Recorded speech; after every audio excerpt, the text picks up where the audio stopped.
Good evening, everyone.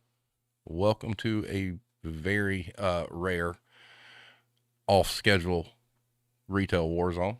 I want to go ahead and give a shout out to Irish Connection, who kind of did the footwork on making this happen. He had messaged me looking to get a hold of somebody, in the academic field to talk about some of the topics that we cover. And him being the Warzone MVP, he made good on that promise. So this evening we have joining us Nick Colsch from. He is currently director for the Wyoming Center for Business and Economic Analysis. So, having said that, we're going to talk about minimum wage.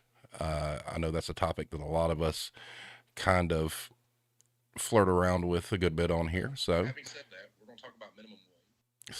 Having said that, Nick, tell us a little bit about yourself, your background, how you got into what you're doing, and then we'll kind of go from there.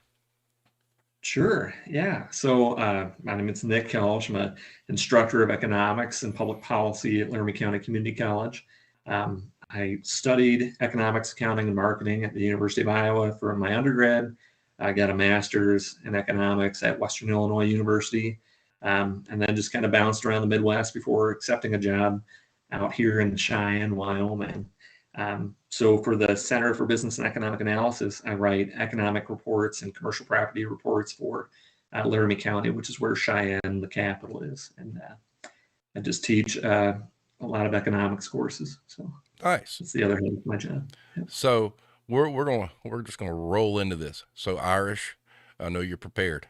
So start us off. What you got? Well, somewhat.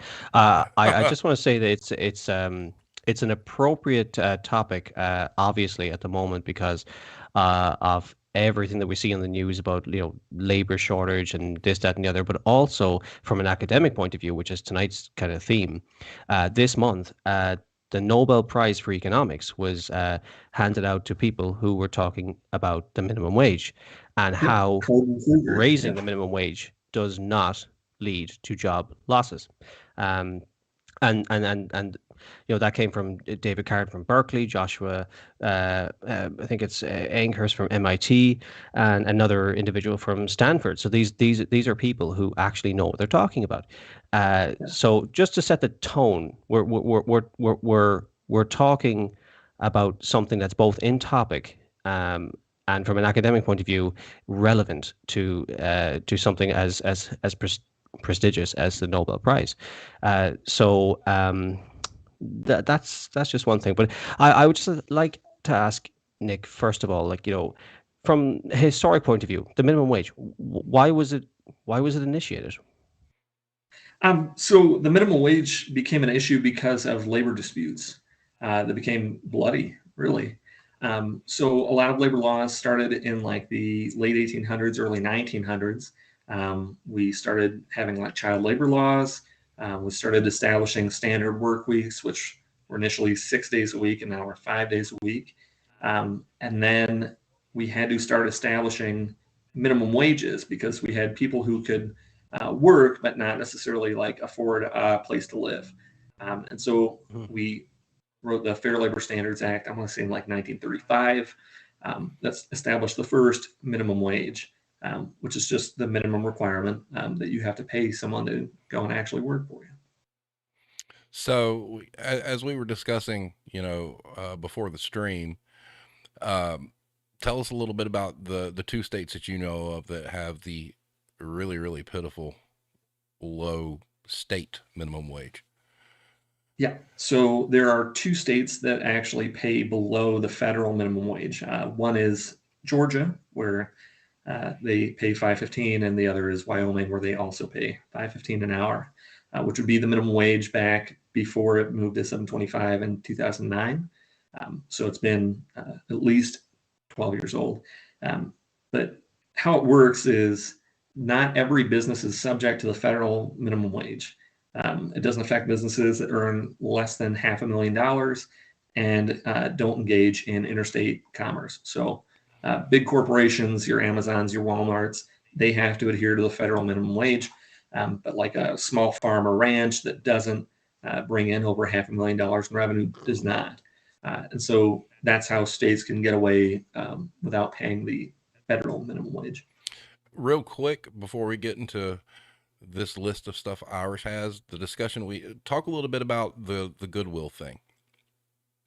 Yeah, so there are establishments that hire people who are mentally and physically disabled. And so if those employees were deemed essentially so, it's hard to explain. Basically, if their productivity wouldn't match a typical worker's, and they couldn't be hired anywhere else, companies can take advantage of that and be allowed to pay a wage lower than the minimum wage. So companies like Goodwill have taken advantage of this system where they hire people who are mentally disabled and then pay them a wage below the federal minimum wage. That is just awful. I mean, terrible. Yeah, Wow. All right, Irish, what you got? Well, just to ask something on is that exclusive to thrift stores, or is it possible for the likes of Walmart to also exploit that? It would be possible for other firms to exploit it. Thrift stores are just kind of known for being ones that hire those mentally and physically disabled folks. Yep. Okay, just you're an academic. Okay, so from an academic point of view, does it frustrate you that the vast majority of papers and research out there that talk about the minimum wage don't really do it from the employee's perspective? Yeah, it's kind of tough because a lot of it is kind of macro or aggregated data. So it's the employers that are going to put out the data on the number of people they hire, right? So like a Card and Crew paper, for example, when they raised the minimum wage, I believe it was in New Jersey, and they talked about the number of jobs in retail and other sectors between New Jersey and Pennsylvania.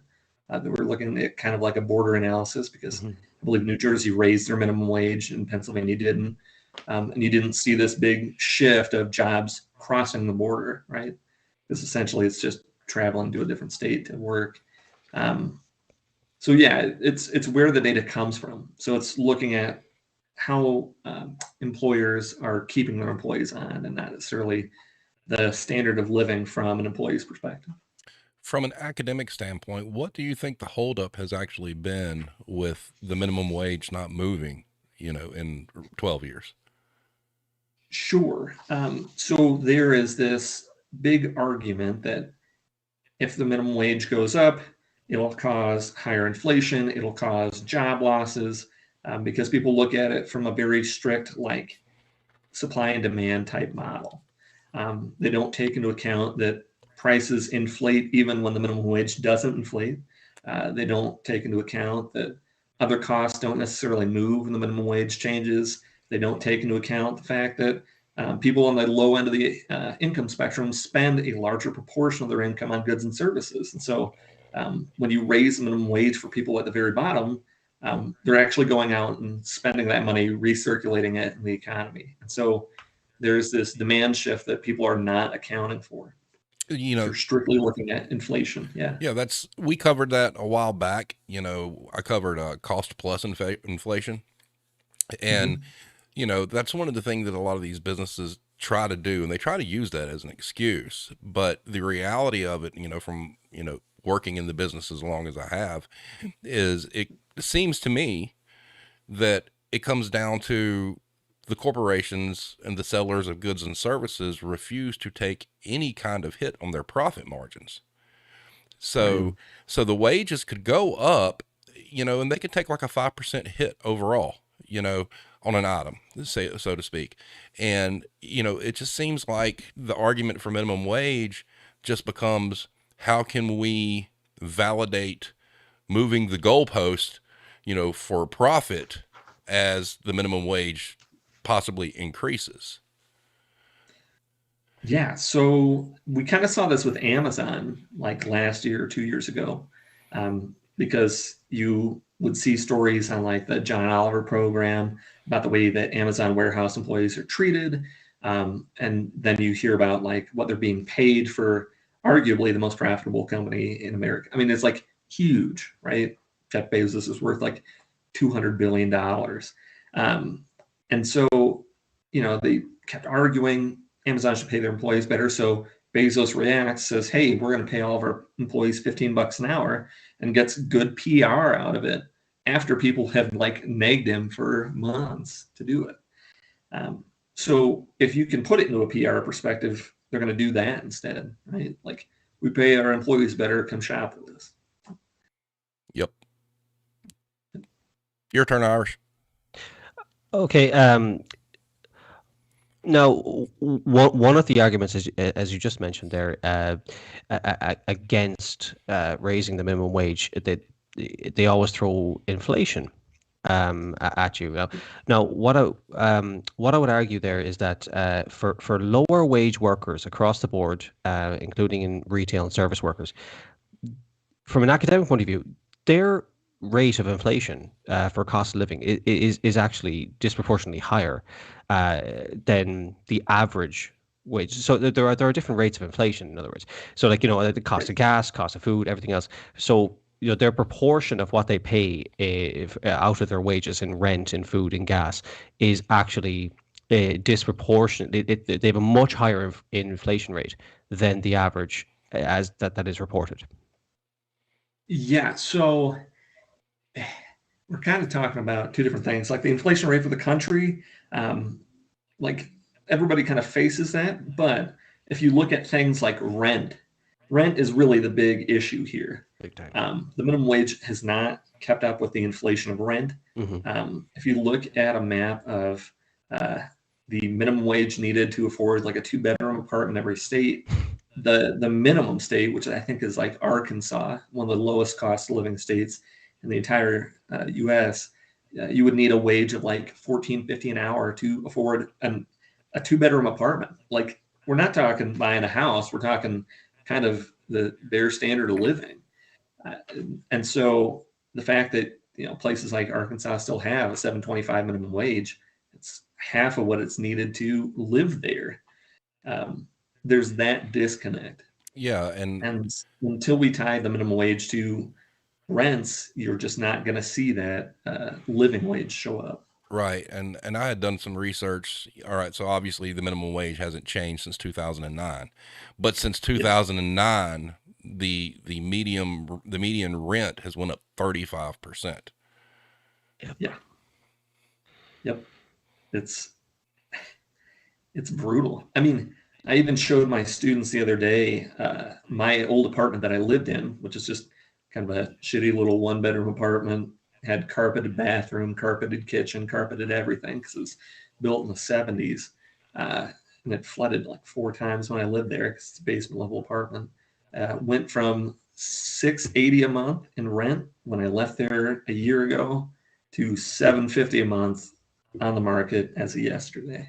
Wow. Like, just stupid, right? Like, yeah, this is not a good place to live. And they raised the monthly rent by $70.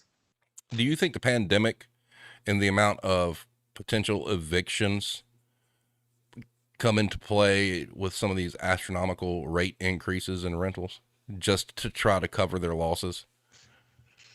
It's fascinating, right? Because like I don't know that there were a lot of landlord rent assistance programs built into the CARES Act, right? You just heard about people receiving expanded unemployment benefits. Yeah, if that eviction moratorium goes away, and it very well could, or has in some places, yeah, you could see a lot of people out on the streets or moving to a lot cheaper places, because remote work is going to become much more expanded in the U.S., I believe. So in your research and everything that you've learned, I know one of the big things that I've focused on a lot as far as wages go is, up until about 1970, productivity and wages were kind of, on par with each other. And then and then 1970, the wheels came off the wagon and productivity, sky high, and the wages stayed flat. Do you attribute that to more or less, for lack of a better term, corporate greed? So that is a huge part of it, right? It's the minimum, yeah. The wages for the average worker, I think, went up like 18%, right, in the last 4 years, and productivity went up 100%, Mm-hmm. right? So productivity doubled, and wages didn't match it, not even close, right?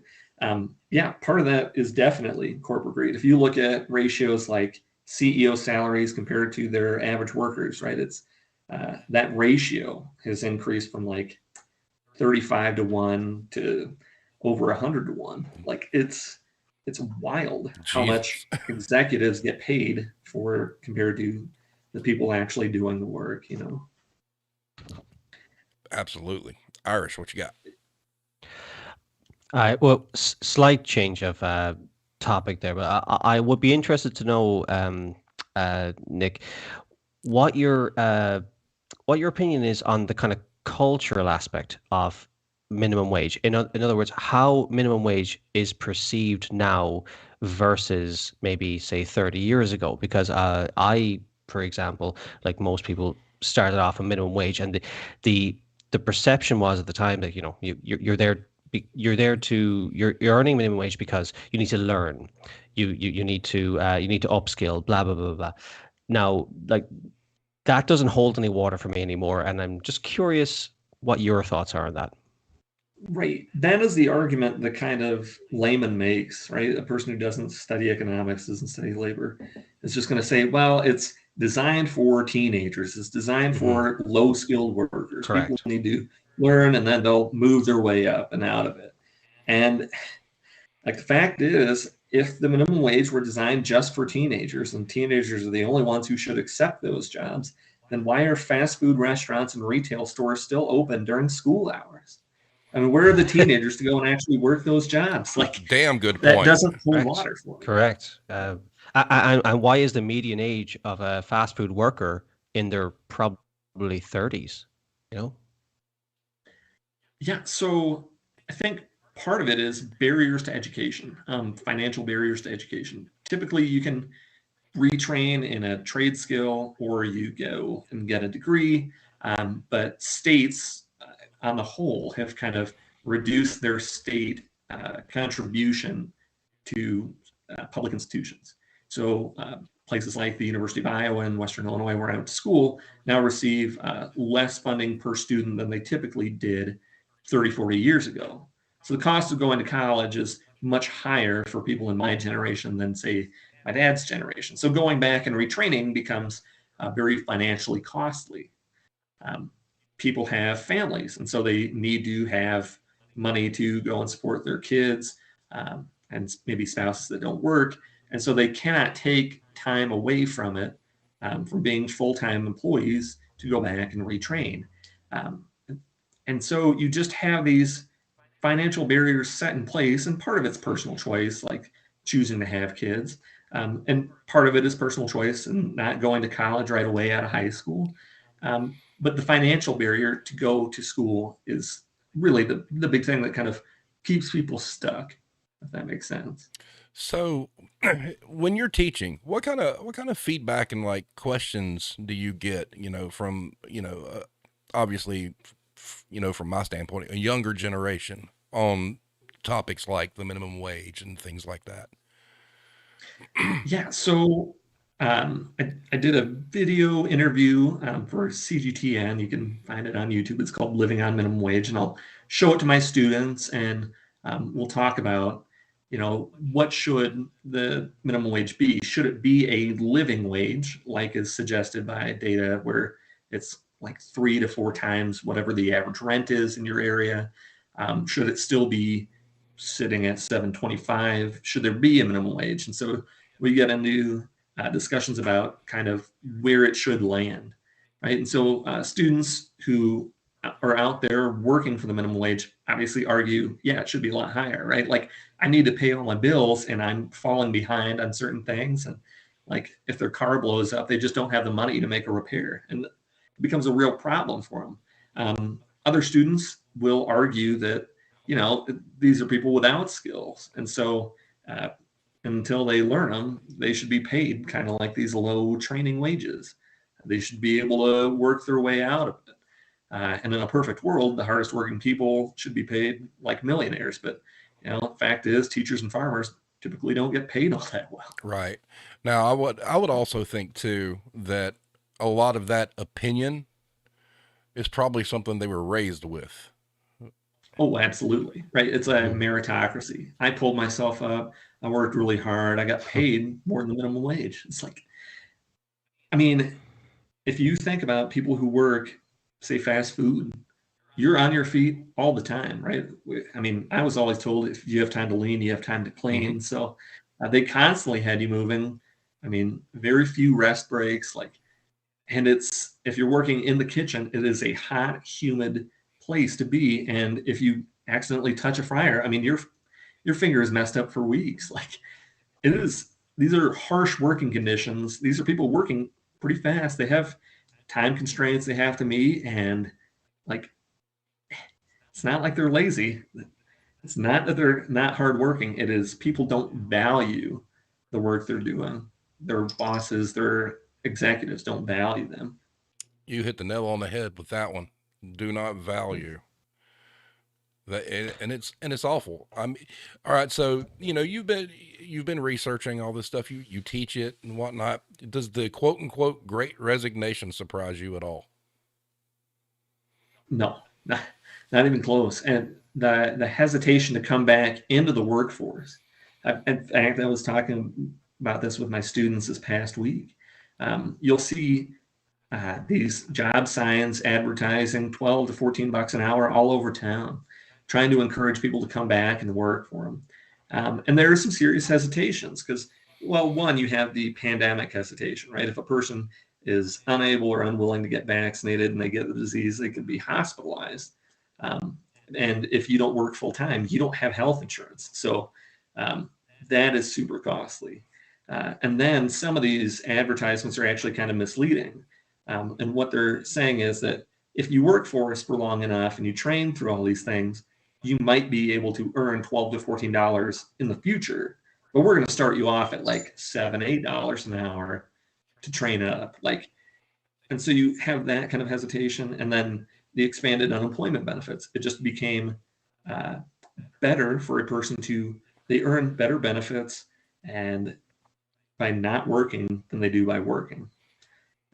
Now, with the benefit, true, but when the benefits ended, there was just a report that came out today that I read.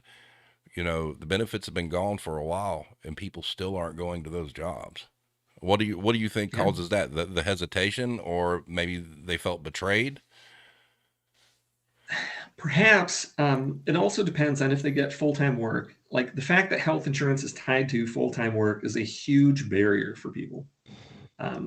It would be alleviated if we had something like universal health care, where it doesn't matter where you work, right? You can go to the doctor.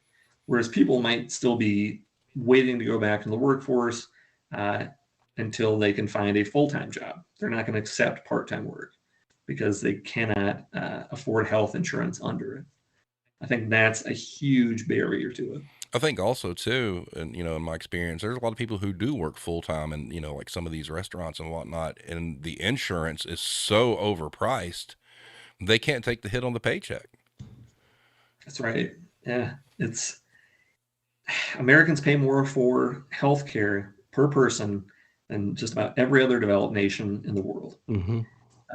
And the fact that it's still privatized is kind of shocking. I don't agree with everything Bernie Sanders says, but the part about universal health care and it being cheaper, that's proven to be true.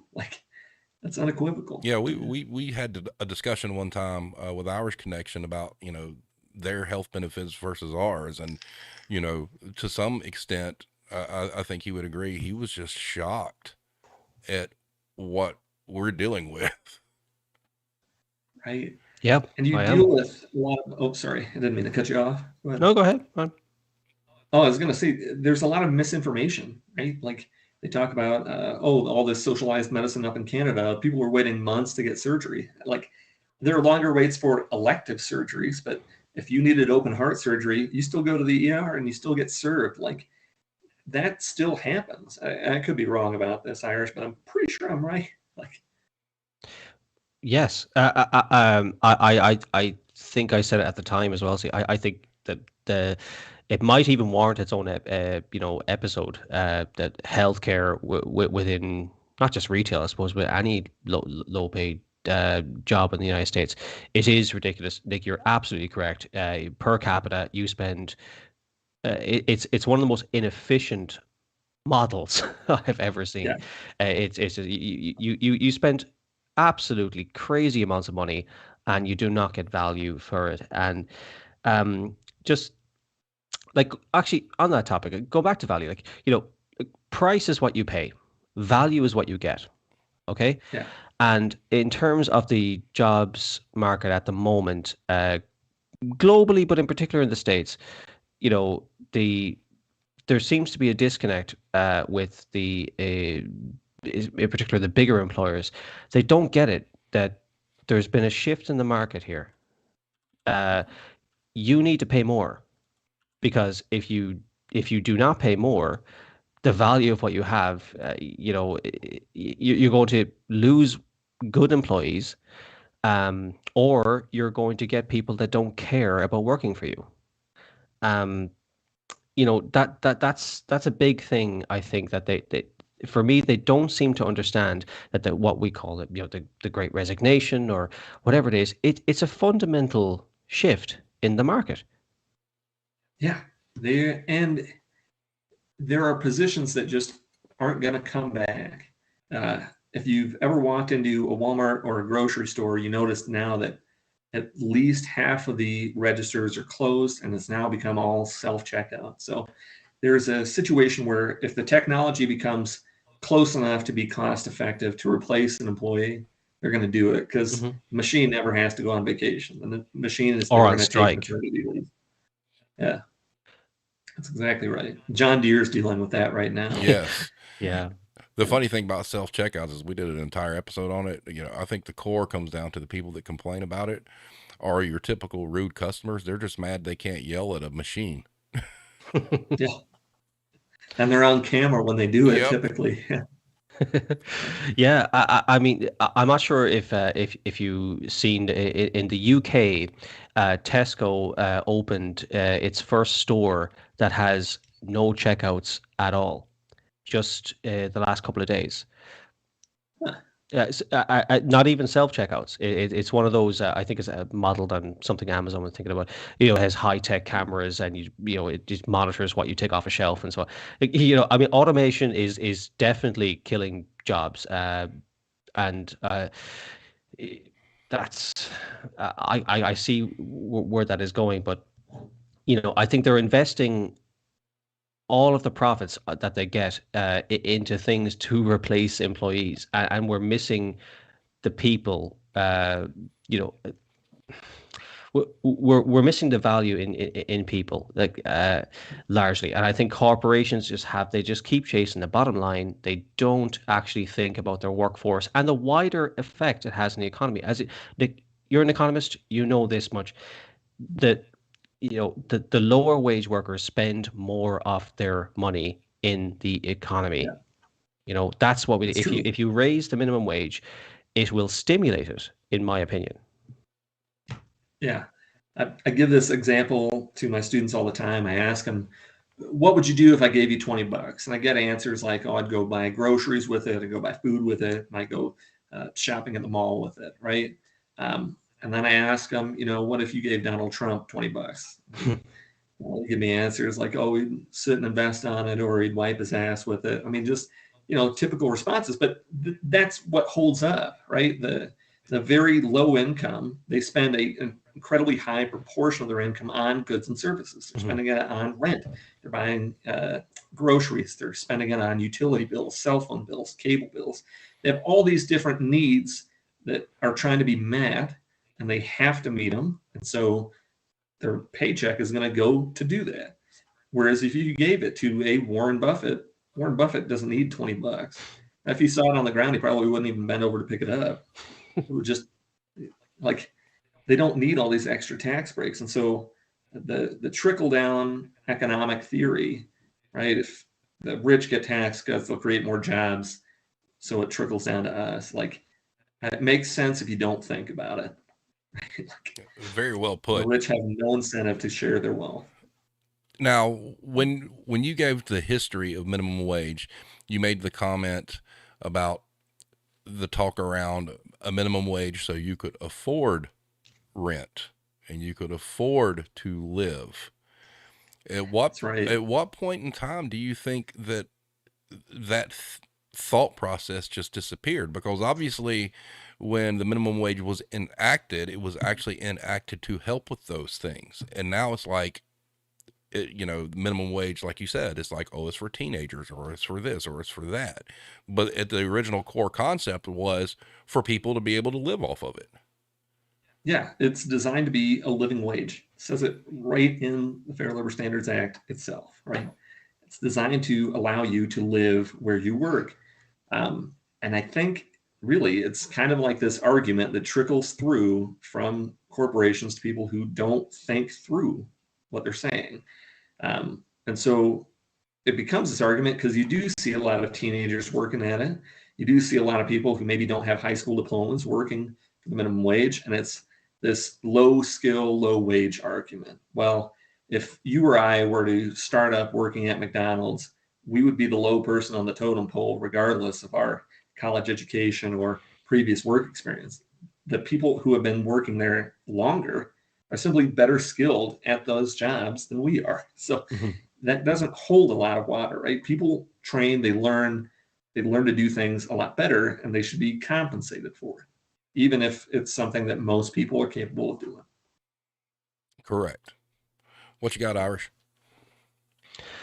I'm curious. Do you think that talking about the minimum wage, we get tied up in a kind of arbitrary number, like, say $15 an hour, too much? Because obviously there's so many variables. Like $15 an hour in working in a cafe in Manhattan is criminal. However, in other parts of the country, it may actually be more toward the livable wage. Yep. Yeah. So if I were to fix the minimum wage, right, I guess like if I were some all powerful presidential type and I were establishing a minimum wage, I would want to have cost of living ties to it. So it would be like geographically different, even within states, right? Because if you're living in Manhattan, your rent is going to be much, much higher than if you're living on Staten Island, and certainly higher than if you're living in Cheyenne, Wyoming. And so you would have these kind of geographical differences. So if corporations really wanted to take advantage of low wages, they would have to move to rural or otherwise low income areas. So you would see geographical differences. There has to be some sort of component there. But it needs to be tied to rent. Rent is usually 100%. the number one or number two cost for everybody. Yeah, the one thing that everybody needs the most is the damn hardest to get, and that's a place to live. Yeah. What you got, Irish? Well, I suppose I'd like to know your opinion. In over here in Ireland, we do have a minimum wage. It equates to about somewhere between $11 and $12 an hour, and like I just said, the cost of living varies wildly depending on where you're living. Sure. But what some, in particular, retailers have done to kind of avoid paying the minimum wage is actually promote people and pay them a salary and then double their hours. And this is sort of a by proxy way of paying people less. And I, by the way, was one of them. And I, at the time, and Steve knows this, I bought into that bullshit Kool-Aid retail crap of like, it'll be a great opportunity to do this. And effectively, what I was doing was I was getting paid per hour less than some of the people that I was supervising. I'd just like to know your opinion on that. Yeah, so salaried workers, right, there isn't an hourly component tied to it. So if you work extra hours to get your job done, you don't receive any extra compensation for it. like I, as a teacher, I have a bunch of papers in one of my classes. I have to work on weekends to get them done, but I'm not going to receive any extra pay for it. It's just work that has to get done. So it is a very interesting scheme around it. But I'm surprised that if you have trackable hours and you work longer than the typical 40-hour work week, that you wouldn't be able to have any sort of recourse against it. That's a little bit interesting. Well, I remember back when I think it was Obama, and it got shot down, obviously, when the administration changed. But one of the last things he had enacted was going to be this sort of mandate that if you were a salaried employee, you had to make X amount of money, or any hour over, I believe, 45 hours, you were supposed to get like an overtime rate. Do you remember that? Yeah. Yeah. I've also remember changing the work week from 40 hours to 35, right? Essentially kind of lowering the bar for who qualifies as being a full-time worker. Yeah, that would be great. You have to track it for positions, and it's tough in places like teaching where, like, for example, I teach 5 classes.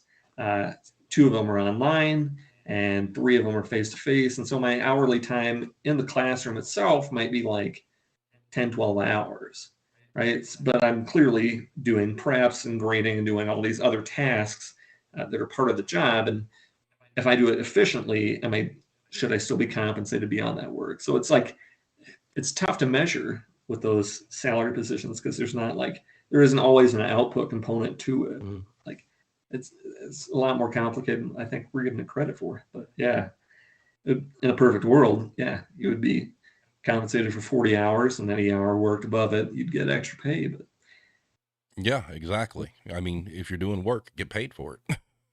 Yeah. What you got, Irish? Well, I suppose just going back to the academic side of things, do you know of any sort of academic studies on minimum wage workers that say, do they suffer from things like depression or drug dependency or lifespan, all that sort of stuff? Is there any studies that you're aware of that kind of highlights the correlation between minimum wage workers and their kind of life outcomes? I haven't read any studies on the minimum wage and health outcomes, right? Mm-hmm. I mean, we could talk through on why it would have an adverse selection on their health, right? Because a lot of minimum wage workers don't work one job. Mm-hmm. They work 2 or 3, right? So they're, instead of putting in 40 hours a week, they're putting in closer to 80, right? Just to make ends meet. And so that kind of additional stress weighs on them. There's the financial stress they would be under. And then, of course, the type of food they're going to typically buy, right? Like if you're a minimum wage worker and you go out to eat, you're probably not going to eat at like big fancy steakhouses. You're more likely to eat fast food, right? And so mm-hmm. your intake of things like saturated fats is going to be higher. But I would have to look for some longitudinal studies. I can't say for certain that it is one way or the other. Hero had a question in the chat. What if there were a maximum amount of rent, maybe based on population density, made in proportion to the average salary in an area? Do you think that would make them rethink minimum wage in an impactful manner? Well, rent controls in certain areas of the country, like New York City, kind of exist. And but New York City and San Francisco and Seattle are a little more progressive in raising their minimum wages anyway. It would, if the minimum wage in your area were tied to rent, like if you had these geographical differences, you would definitely see rents change in certain areas, right? You wouldn't see the astronomical rents in San Francisco that you do because people couldn't afford to live there or bus in, and then they would start losing jobs to rural areas or otherwise low-income neighborhoods. So it would be interesting to see if there's any leveling out, because there are other amenities to living in San Francisco that you wouldn't have in rural areas like Nebraska. Right. So there's issues there. But yeah, having a rent component tied to your wages for your area would be hugely beneficial, I think. So, as an economist, what is your take on cost of living? And what I mean by that is, how much of it do you think is inflated just from a profit standpoint? Because you hear a lot of people, the same people that are complaining about if the minimum wage gets raised, they're going to be paying, more for merchandise. They never were like stomping on the steps of the Capitol raising Cain anytime there was a huge um, cost of living increase. They just kind of took Right. it. It was like, okay, well, whatever. But Yeah. why do you think people keep tying the minimum wage into cost of living, which, in my opinion, doesn't really factor into it as much as people like to make it seem? Yeah. It's that argument, right? It's not coming from them. They're not the ones coming up with it. It is a corporate ideal that if we can convince a large enough section of the population that raising the minimum wage is going to be bad for them, then we can have a big voting block against it. And what it is, it's people who kind of work for like $15 to $20 an hour. Um, they wouldn't see any benefit for other people getting that additional wage. Like they don't think they would get a pay adjustment to match any sort of cost of living adjustment that would happen. Like prices would rise. Like I swear there have been studies about this for like McDonald's and what the typical cost of a meal would happen if the minimum wage were to go from 7.25 to $15 an hour, and it'd go up like 10, 11%. It's not double like what people seem to think it would be.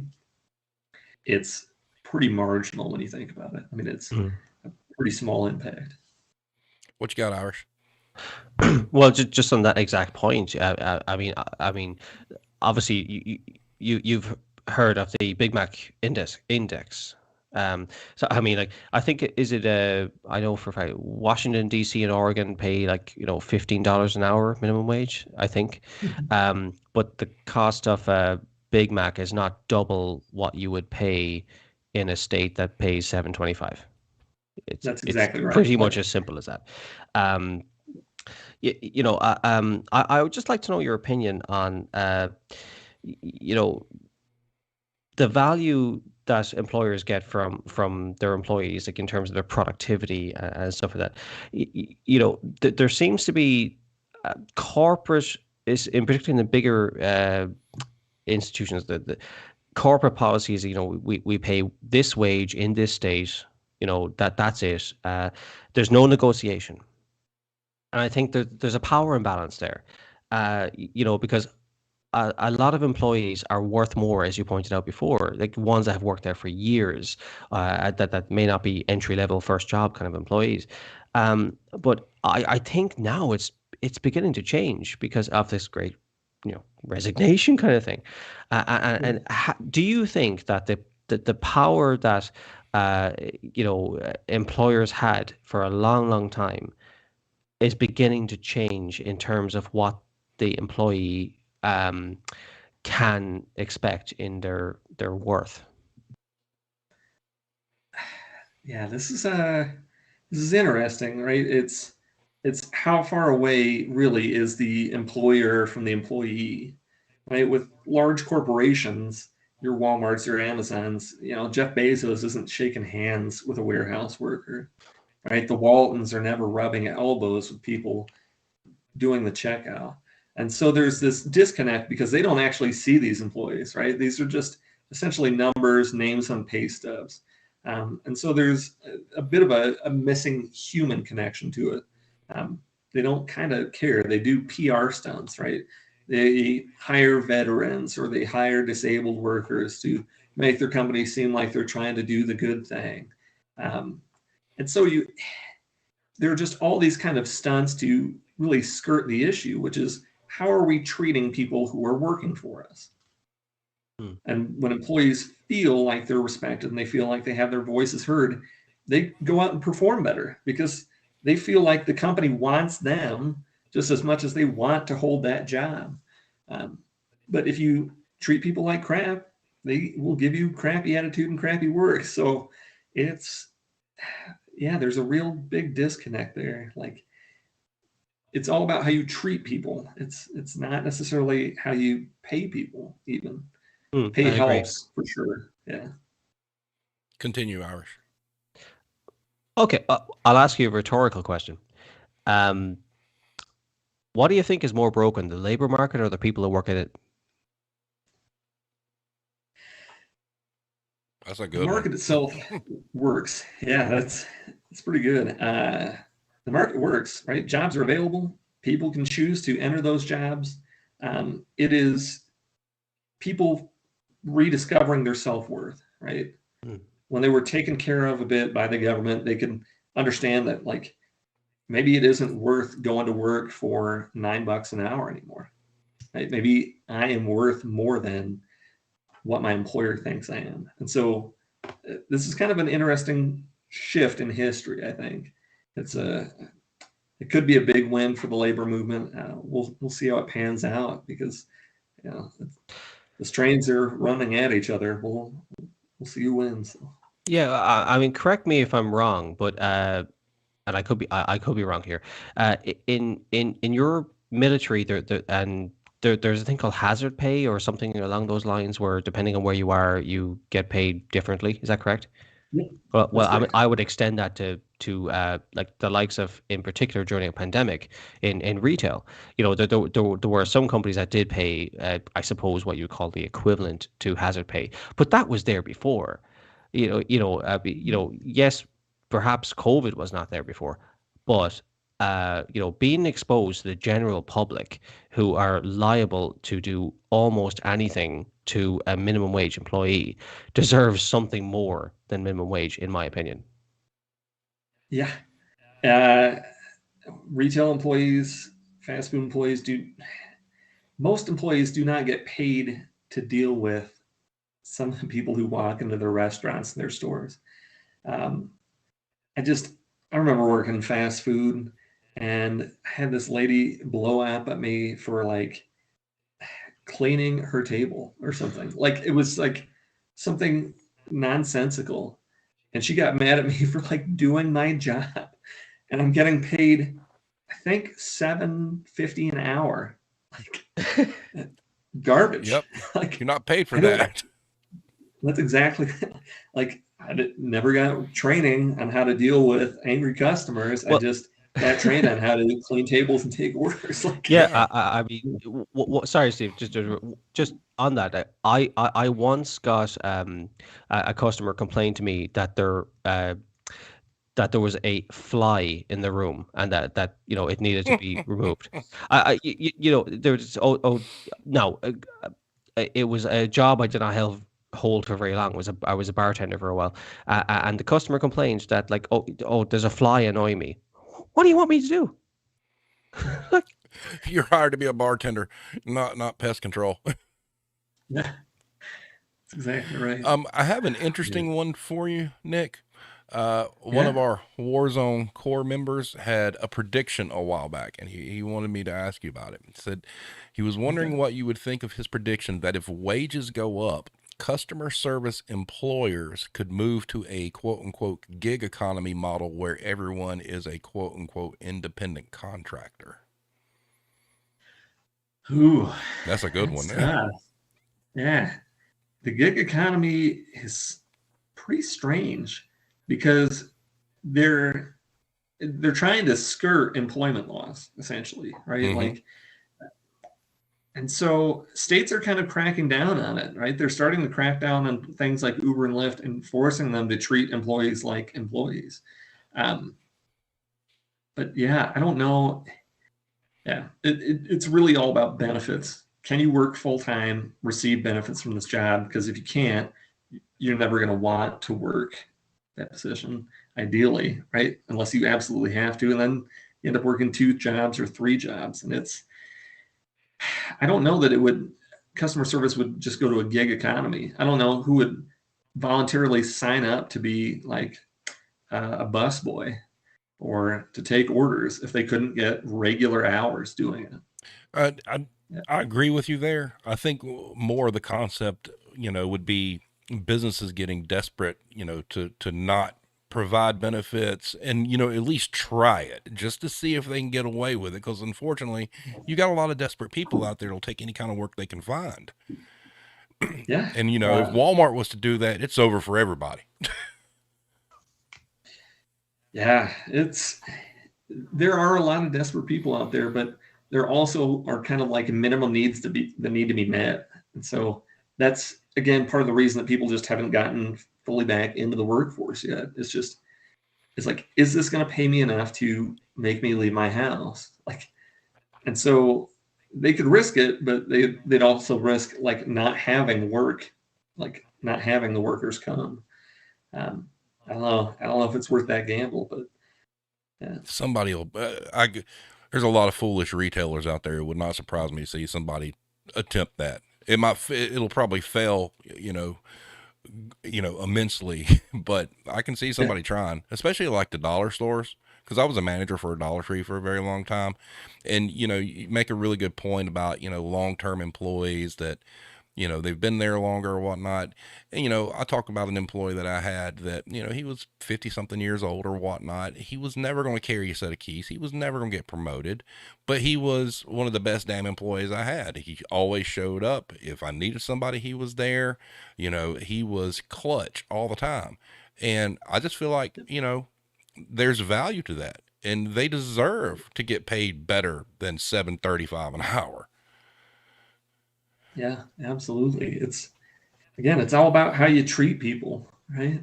There are people who work for pretty low pay. I mean, teachers among them, right? But if there's respect in the school district, they stay with the school district, even if it doesn't pay as well as some of these better ones or bigger, You know, better pay. you're right, schools. because that's something I've dabbled in wanting to do an episode on is teachers, because, all right, the you know, the pay is obviously, it could be a lot better. But, you know, when you're looking locally, or you're looking at like, you know, any kind of teacher, the amount of money that the teacher has to put out themselves for supplies and all those things, and, you know, and all the parents. We're talking hundreds, possibly thousands a year, Yeah. right? And you know what the tax write-off is for it? What? $250. Jesus Christ. That's it.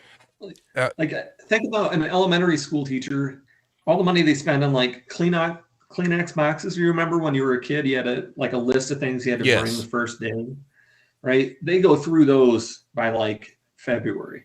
So the last 3 months is all out of the teacher's salary.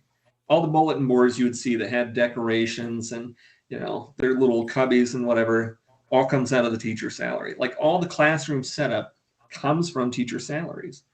And like, I don't think people realize how much extra money that especially in K-12, the teachers put in to do their jobs and to do it effectively. I've always been a proponent of, I feel like that teachers should be paid like pro athletes, because, you know, teachers are such a fundamental foundation for all children, you know, and you're not only are you tasked, you know, like you said, you know, going through K-12 or whatnot, especially, you know, in the early grades, not only are you tasked with educating children, you're also tasked with caring for them, you know.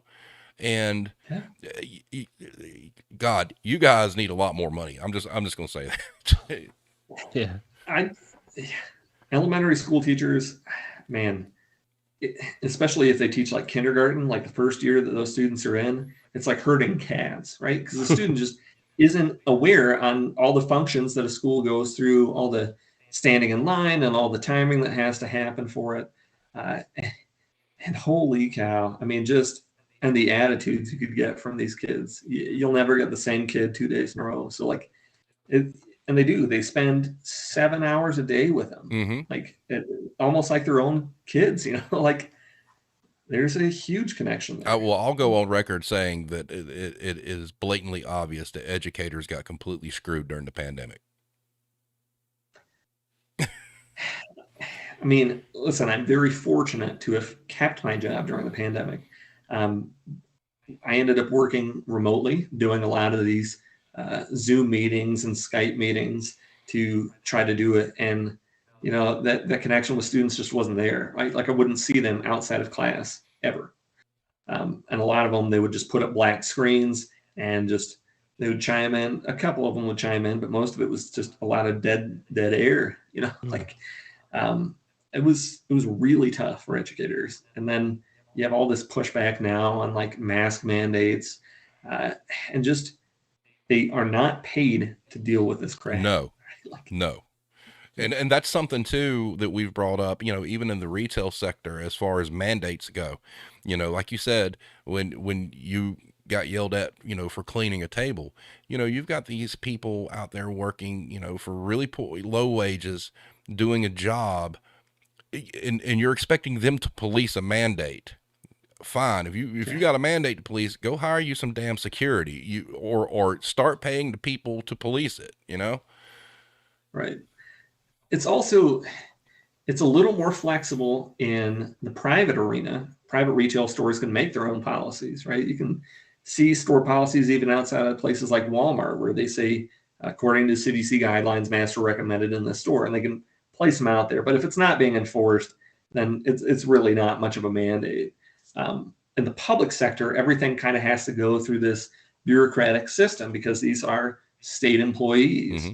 And so there was a lot of pushback on it here in Wyoming, because Wyoming's a very conservative, kind of libertarian. You do things on your own. And so they kind of like, don't tell me what to do is the big attitude. And so a lot of parents like really disagreed with having any sort of mask mandate for students, even though they saw flu rates drop, and they saw student attendance rates go up when students were wearing masks. They were still just like livid that teachers would recommend what the CDC recommends. Yep. It's mind-boggling. Yeah. All right. So we're just about at an hour. Irish, you get the last go around. Okay. I'd just like to ask Nick, thank you so much, first of all, for coming on today. I reached out to a lot of academics, and you were one of the few that actually came back. So props to you for that. But I would like to ask, from an academic point of view, to wrap this up, do you plan in the future to do any sort of, what research are you going to do on the minimum wage, or, subjects of interest that you have? That's what I'd like to know. Yeah, so I don't do a lot of research on the minimum wage. One thing I'm working on right now is it's more just for the state economy as a whole, is looking at tax rates and tax growth. So Wyoming is a fortunate state because it's blessed with a lot of natural resources. So we have no state income tax, no state corporate income tax. And so I was looking at how do tax rates affect GDP growth over time? And why hasn't Wyoming, with these incredibly low taxes, grown over time? And then comparing it to the type of economy the state has, and just looking at ways that Wyoming needs to adapt. So I'm working on a kind of a more macro level. I don't do a lot of research with the minimum wage. I just been asked to do interviews, so I do research on it. What are some laws surrounding it? And then just doing some kind of back of the envelope calculations on really, can you live off the minimum wage anymore? And the answer is clear that one job isn't going to do it. Nope. Thank you. All righty, Nick. I really do appreciate you coming on. This was a very informative conversation. We touch on these topics a lot, but Irish was correct in having somebody, who is truly, an economist, to kind of speak on these things. It gives a lot of validity, to, the argument, so to speak. So, once again, I absolutely appreciate your time. Thank you for, following through or whatnot. And, do you have any last words? Minimum wage has to go up at some point, and I hope it goes up soon. Same. All right, my friend, it has been a great evening, everybody. Thanks for watching. I know, it was a Friday night. We don't do this often, but this is something that we believe in, and we felt like we needed to do. Next Wednesday, we'll be talking with Mr. Petrovelli about his retail comic book. So that's coming up. I'm going to take a nice little breather this weekend after the fiasco of the last few days. So everybody have a great evening, and we will see you next time.